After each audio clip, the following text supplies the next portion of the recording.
you wish to be amused and you have half an hour, then I can thoroughly recommend it. It's the best of this show. So it's the distillation of what I think are the funniest parts of this show, and some extra bits that I didn't have for time or couldn't actually say on the air. It's 30 minutes long. It comes out every week. It's called the Nick Abbott Habit. If you've got our app, the Global Player app, then you'll find it on there. Scroll down to Global Original Podcasts, and then way over to the right, you'll see my ugly fat face. Keep scrolling, because that's the podcast of this whole show.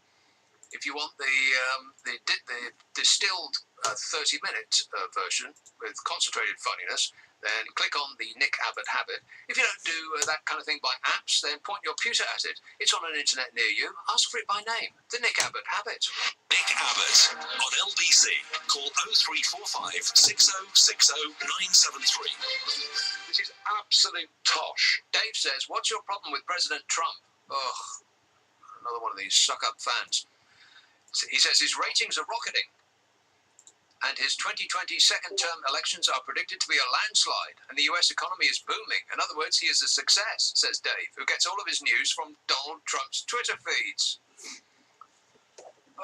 Dave, you're the exact kind of person that put him in the White House in the first place. I love the burly educated. Exactly. His ratings are dismal. No president in modern history, certainly since the Second World War, has ever failed to get above 50% approval ratings, apart from Fat Donny. And the economy is also in the toilet. The US Federal Reserve may be forced into emergency rate cuts as soon as this month, after shockingly weak job figures set off recession tremors throughout the US bond markets and triggered a worldwide flight to safety. This is the usually supportive Daily Telegraph. Money people said the US non-farm payrolls report for May fell far short of expectations, while the figures for both April and March were downgraded sharply. The combined effect of fading fiscal stimulus in the US and escalating trade wars everywhere, increasingly visible in wilting world trade traffic, have finally caught up with America's fortress economy. So we're just waiting to see if Fat Donny takes the credit for the downturn, as he took credit for the economy that he took over from Obama. You remember Obama, don't you? Yeah, that's him. From back when the leader of the free world wasn't a needy, self-obsessed, ranting orange baby. No offense. The New York Federal Reserve's recession risk gauge is the highest since July 2007, just before the credit heart attack that ushered in the global financial crisis. Oh, no. Yeah. Here we go again. We haven't even recovered from that recession, and we're staring at the next one coming low out of the rising sun. And about a mile out, we're going to put on the music. Name that film. So here's what the Tangerine Scream's economic miracle looks like. Manufacturing in the US suffered its worst slump last month since 2009, and order books are contracting. That's according to IHS Markit. The service sector is now rolling over as well. The US economy picture is suddenly darkening in America. The New York Fed's closely watched gauge of recession risk for the next 12 months ahead has jumped to 30%. This level was last seen in July 2007, a month before the credit heart attack that ushered in the global financial crisis. Wall Street, on the other hand, soared on the bad jobs news, perversely, on the grounds that the Fed and its peers will be forced to come to the rescue. In other words, pouring more of poor taxpayers' money over the rich and shameless who own most of the stocks on Earth. It says America is pushing the limits of debt tolerance, and the level of debt as a percentage of GDP is the highest since just after the Second World War. And also that Donny can give billionaires a tax cut. But that's not what it says on Donald Trump's Twitter feed. It says that everything is huge and tremendous and great. And so numpties like that fellow who just wrote it, singing his praises, just repeat it as though it's true. God, how many times do you have to be told? He doesn't tell the truth. Liar! And by the way, if you think that if the stock market goes up, then we all benefit, here is the news. Hedge funds own about 3% of the stock market, business holdings 4%, pensions and government retirement funds 12%, mutual funds 23%, Households, by far the biggest, 34%. And which households? Is it ordinary average Joes? No. No. The top 10% richest people own 90% of US stocks. The top 0.1% alone own 17%. So when the stock market goes up, pension funds benefit a little bit, not much. The real beneficiaries are the already fantastically rich. It's the haves and the have-yots. Oh, fabulous. But, you know, these are just facts, and I know that nobody is interested in those anymore. Everything is tremendous. 0345 6060 973. It's called in West Kensington. Hello, Jane. Hello, Nick. Now tell us what you really think. Yes, by the way, have you put a bird bath out for your birds? A bird bath? No. In the water and washing them? No, there's going to be plenty of rain around. Don't worry about it. Have you seen the weather forecast for the next week? It's just, oh God, it's awful. It's June. It might as well be October. It really is terrible. Have you seen? Yeah, well, yes. Please welcome Walk of Famer Harrison Ford.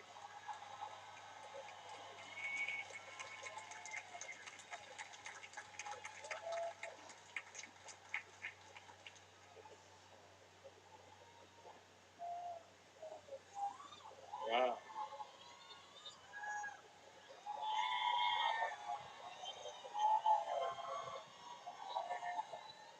There's a lot more people that showed up for my start.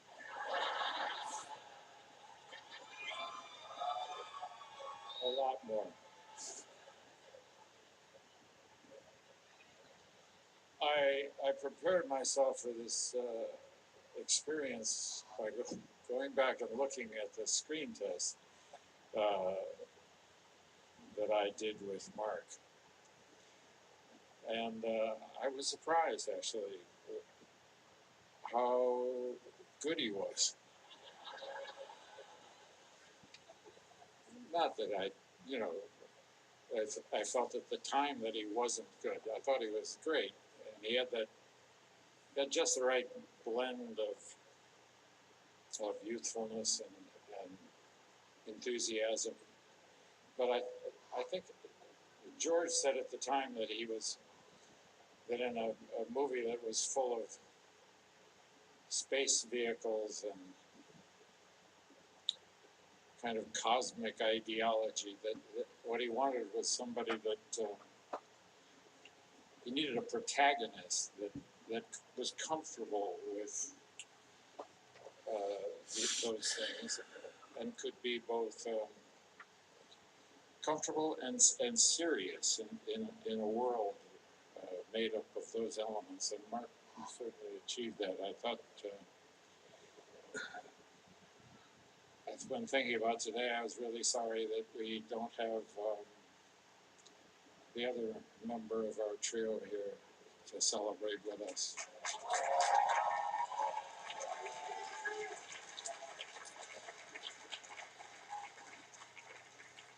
But I feel her presence.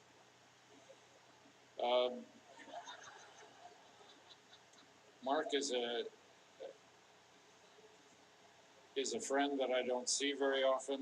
Our lives have diverged to a certain extent, but I am very pleased for him.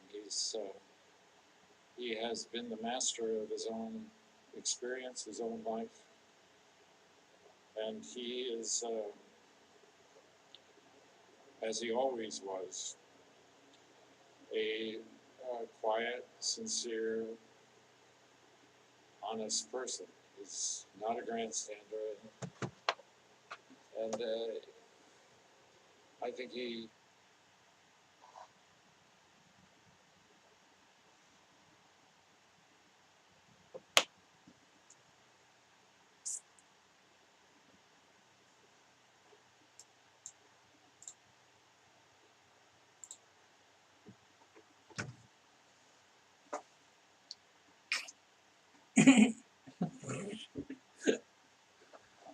put the radio back on. I like it, you see. I know you like the hot weather.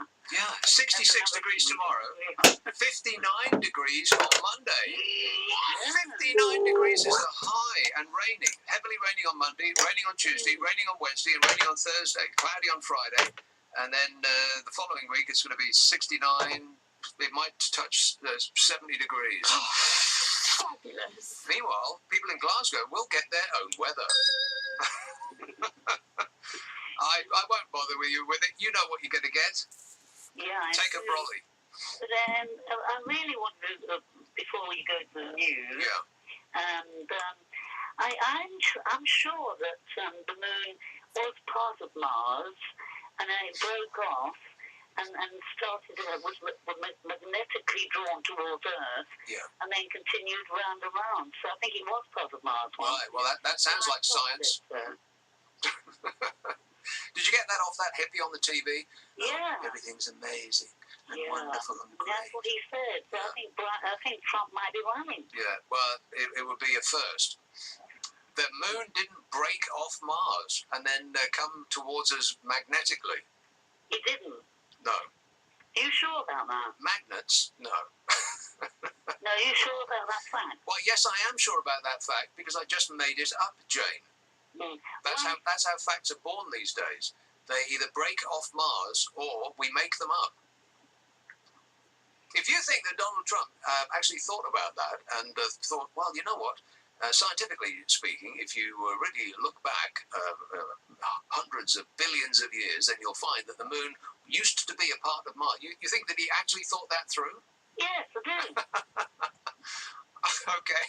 Well, he relies on people like you, Jane, the permanently gullible, and I mean that in the nicest possible way. Melania Trump. Yeah. What about her? What do you think about her? What do I think about Melania? I think she's probably suffered plenty enough. What do you think, Melania? I don't care. Yeah, beyond caring. She I don't care. It's rather insignificant, I find, when she's standing there. You know what I mean? She doesn't. Do you know what I mean? Well, at least she's pleasanter on the eye than her vast orange husband. Doesn't seem to have much personality. No. Well, I don't think that personality is actually what Donnie goes for. Yes, it's been an interesting visit, but I won't keep you any longer. Okay, all right, good. Talking to And you, Jane. Cheers, my dear. 0345 6060 973. Yeah, I don't think Donnie really goes for personality. I will be so great to women. I cherish women. I will be so great to women. That's the most instructive word in that sentence. To women. Ugh, I feel like I need a shower just listening to them say that. I feel sticky all over. 0345 6060 973. You can text 84850. Email nicka@lbc.co.uk. And if you're on Twitter, it's @LBC. I think it's just possible that Donald Trump is not a nice person. Donald Trump is a very nice person. Well, I'm not that wrong.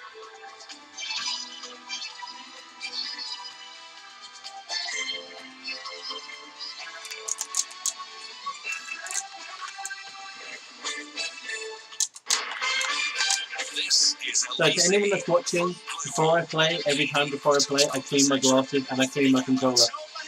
No one else has touched it apart from me, and I always wash my hands always clean, but I just... Anybody care what this guy thinks? No! Craig says it's not I like just the young cleaning doing them. cocaine in this country. It's no longer a drug for the rich, but instead a drug for the working class. It's rife, says Craig. This says Abbott chap. Donald Trump has clearly never heard Boris say, I think Donald Trump is clearly out of his mind. And you know something? It will never be brought to his attention. Well, I certainly hope not. Otherwise, our special relationship is in the dumps. I think Donald Trump is clearly out of his mind. Yeah, if anybody's got a tape of Boris Johnson saying that, then they should definitely not bring Donald Trump's attention to it. I think Donald Trump is clearly out of his mind. Otherwise, he might not love him so much. Oh, can you imagine if those two got together? It would be excruciating. Touch, feel. That's what I do. Yeah, get a room. 0345 6060 That's what I do. 973. Let's have Oldham. Hello, Angela. Hello, good show by the way. Thanks, Angela. I'd like to say, why is Michael Gove coming out now say he took drugs 20 odd years ago. Because there's about to be a book released that says that Michael Gove took drugs 20 odd years ago. Or he might just trying to be making himself more interesting. No, it's about managing bad publicity. So he's trying to get in ahead of people reading about it. Well, there's not much to choose from between those lot that's vying for the leadership, is there? No, there's the one that took opium, there's the one that smoked dope, there's the one that took cocaine. Am I missing anybody out? Yeah, the constituency of Sam Gima. And by the way, I don't want to.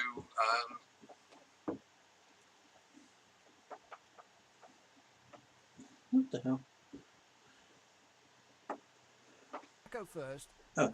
then alcohol, then marijuana, then cocaine. That's usually the way it would go, right? To jump straight in at cocaine seems a little bit odd to me. Do you have anything else you'd like to tell us, Mike? Mike? Yeah. Ah, yes. No, I was just saying, Sam Gima, his constituents call him Silent Sam because he's never there and he's never at his surgery. Really? You are going to need, let me open my thing. Oh, wrong one right there. Let's keep going right here. Perfect. So, 3 trap doors, 1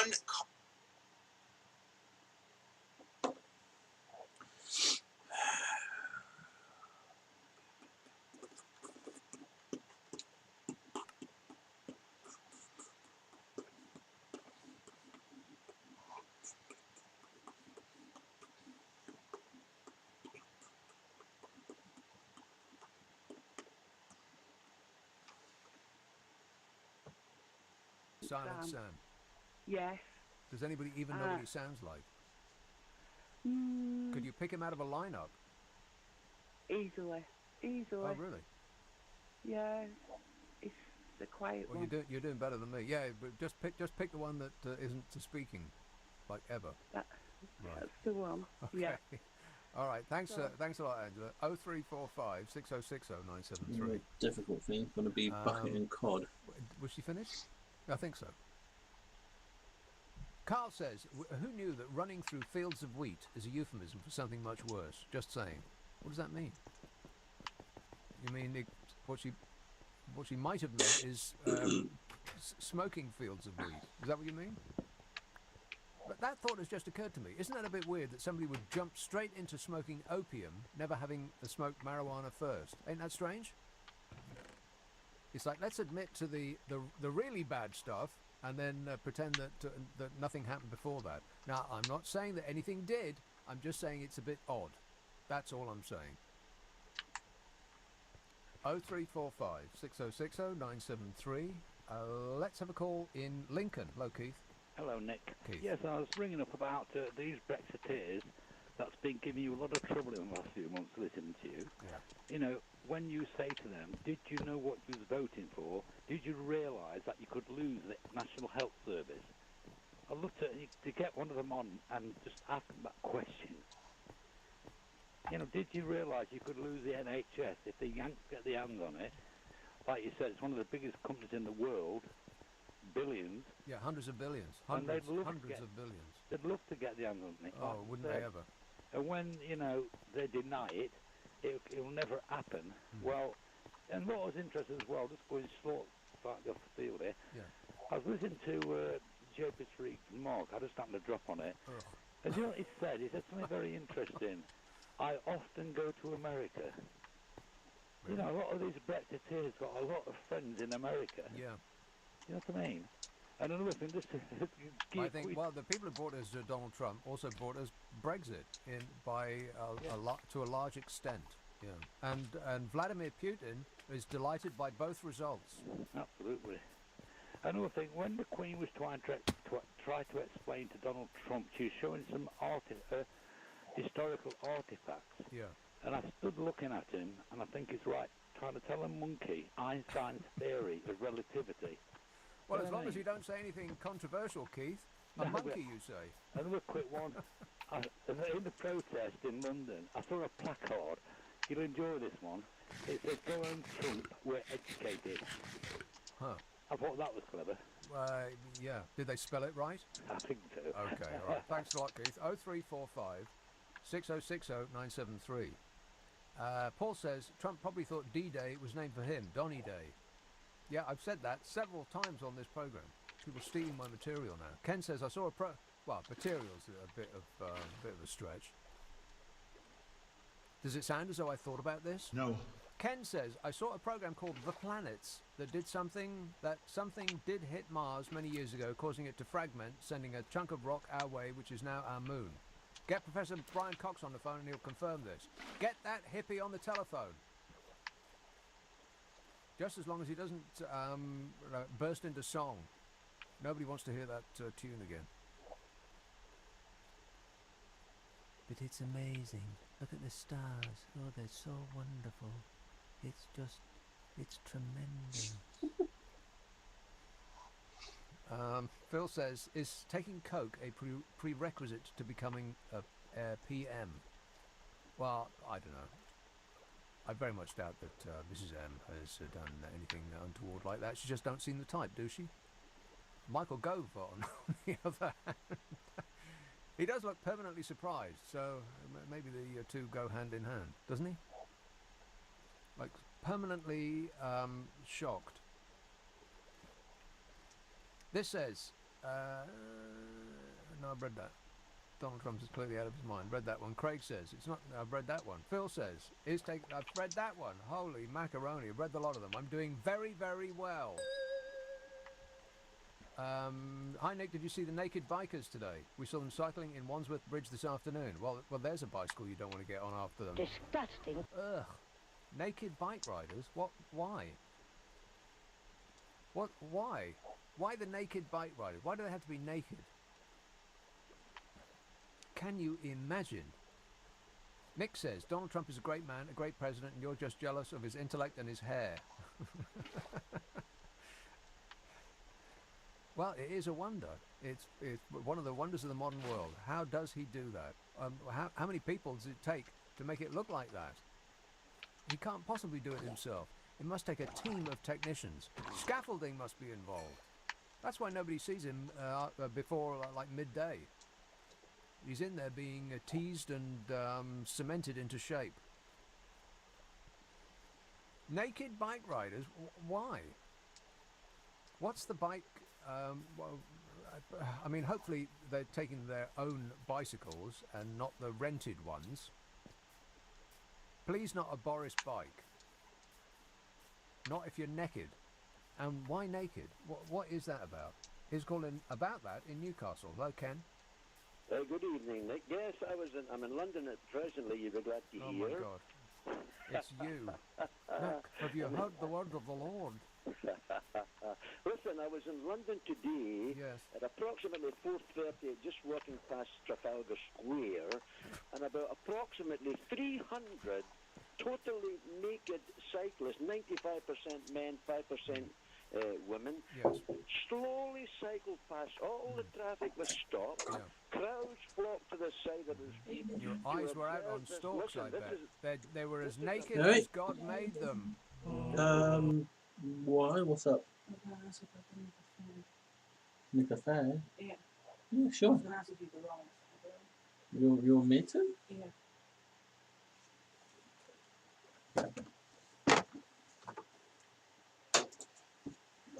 Stay there. Where you are.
Oh, no, I didn't.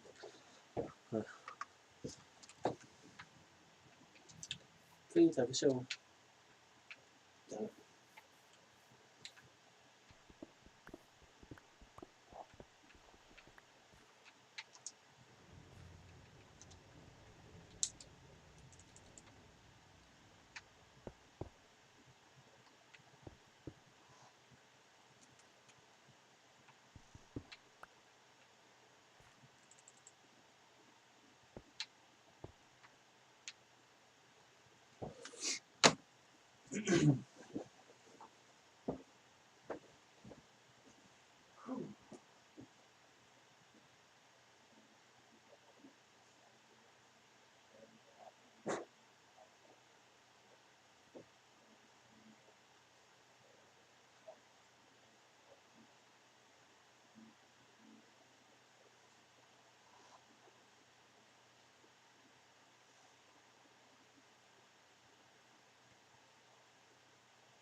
Nick, this is a public show of indecency and moral degradation, and the police allowed it to happen. Now, what's morally degrading about that? They are as naked as the Lord above made them. It is against the law to do this type of thing. Yeah, but it's not against God's law. Where in the Bible does it say that you cannot cycle naked through Trafalgar Square? The law of the land says in this land you are not allowed to commit such public indecency. That's against the law. Well, it's only indecent in the eyes of people that to think that it's indecent. I mean, they're just naked. They weren't actually doing, things to each other, were they? 300 men displaying their genitalia in front of young children and families and allowed in today's London. And here's another thought about you can't get your mind off it, can you, Ken? Here's another thought about London, Nick. Gonorrhea has risen 23% in the city of London. I heard you can get it off a bicycle seat. Very possibly. 23%. Now listen to that. This is serious business. Yes. Gonorrhea is now almost untreatable. It is a dramatic rise of 23% in the city of London. That's what I heard. Listen to this, Mick. This was in the London Evening Standard on Thursday. I read it here in London. Yeah. 1 million people per day are contracting sexually transmitted disease. 1 million. Not in this country. Not in this country. Worldwide. Well, worldwide. Yeah. And religious types such as yourself are delighted at that news because anybody that has, because you're not having any pleasure, so you want to stop everybody else having pleasure. I bet you're rubbing your hands with glee. Listen, Nick, when a man and a woman get married, they enjoy their sexual relationship. Or a man and a man, or a woman and a woman, as God decrees. There is no sexual disease, Nick. This is a serious situation. It depends on whether one of them arrived with the disease in the first place. Don't forget that. Well, if they're totally free when they marry, no disease takes place in a marriage. Yeah, well, if they're totally free when they when two complete strangers join up for wordless pleasure, then there's no disease gets passed either. Well, I would. Marriage ain't got nothing to do with it. If you're involved in that lifestyle, that's entirely your business. But there's now no moral compass in this country, Nick, because the Bible is mocked. You mock Jesus, you mock the Bible. No, Ken, wrong, incorrect. I mock you. You do not speak with the authority of the Lord, Ken. Even though you and people like you think that you do, you don't. Nick, you have no moral standards. And neither do you. We are equal in that regard. No, I am a. The only difference between you and me is that you think that you speak with the authority of God. I don't. I'm speaking according to the Bible. And yeah, but you could. Are you wearing clothes of mixed fibre, Ken? Oh, now you're getting into the fantasy land. Are you wearing clothes of mixed fibre? Yes or no? I'll take that as a yes. A sinner, guilty. And when was the last time you ate prawns, by the way? Disgusting. 0345 6060 973. You can text 84850. Email nicka@lbc.co.uk. And if you're on Twitter, then you're probably committing some sort of sin. This is LBC. Nick Abbott on LBC. You're wondering what it's all about, and I Yeah, can't tell you. myself. I don't know myself. Paul says, please don't get Brian Cox on the phone, and please not Chris Packham either. Imagine them together in a documentary. Chris Packham, who's that? Is he the, Who's Chris Packham? I bet my glamorous assistant knows.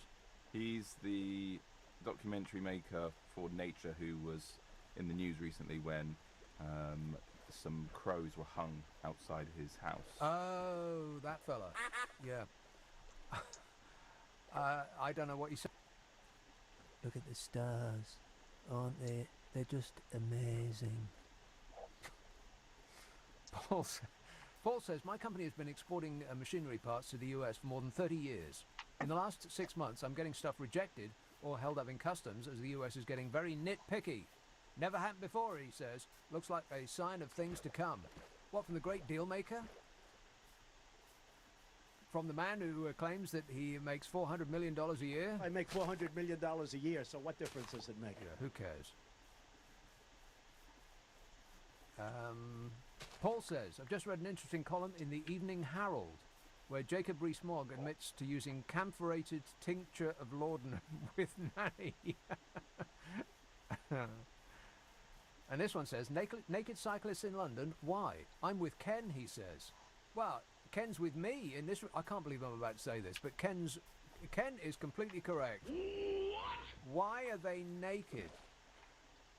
Isn't it the evening of a big bike ride? I mean, I hope that they're not going to be naked if they're riding overnight, because it's going to be very, very cold. Gentlemen will be embarrassed. But I think it's some sort of big, I don't know why they're doing it, but it seems like every other weekend there's a march or some luminous parade or something like that. I bet it's for charity. But why naked? Why riding a bike naked? I mean, just think about that for a moment. Them saddles ain't that wide. Worthing, hello Mark. Oh, hi mate, how's it going? Good, thanks. Yeah, I just had you on the background for about an hour or so, and I kept hearing about how a chunk of Mars, was it, you were saying, had split off and hit the Earth and made our moon? So they say. Or it could have been a bit of this Earth. I'm not sure. Blew off and made the moon. Nobody has any idea. Well, no, they do actually, from my understanding, have a pretty idea. The whole Mars thing, I'm not sure where you may have heard that. That's pretty much like... Well, somebody said that hippie off the telly said so. But well, if you think of it, how could a chunk of the moon jump off? Like, it'd have to be a big chunk of itself. No, presumably it was blasted off by being struck by a meteorite of some sort. The current, my understanding of it, the current latest theory on it is that the celestial body, unknown, like some sort of super gigantic meteorite-esque kind of thing, hit the Earth, not quite big enough to destroy it, possibly not the planet, smashed off a huge chunk of it, and rather than say form the rings like around Saturn, it coalesced